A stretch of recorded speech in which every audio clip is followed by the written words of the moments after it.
আলহামদুলিল্লাহ। শ্বাস। আলহামদুলিল্লাহ। আমার ভাগ্নের জন্য সবাই দোয়া করবেন। আমার ভাগ্না এই বড় চুল ছিল, আলহামদুলিল্লাহ কেটে সুন্নতি তরিকায় চুল রাখছে, এই যে টুপি পরিধান করছে। আমার ভাগ্নে ওয়াদা করছে ৫ ওয়াক্ত নামাজ আদায় করবে, আল্লাহওয়ালা হয়ে যাবে। আল্লাহ তাআলা তাকে দ্বীনের পথে কবুল করুক। আল্লাহ তাআলা হেদায়েতের পূর্ণ বুঝ তাকে দান করুক।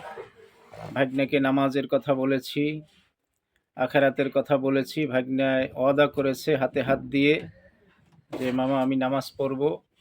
অনেক লম্বা চুল ছিল, সেই চুলগুলোকেও কেটেছে।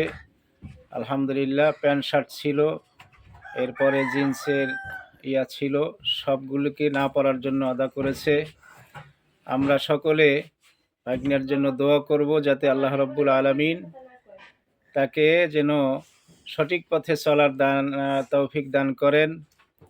আসলেই ভাগ্নে একজন নরম মেজাজের মানুষ।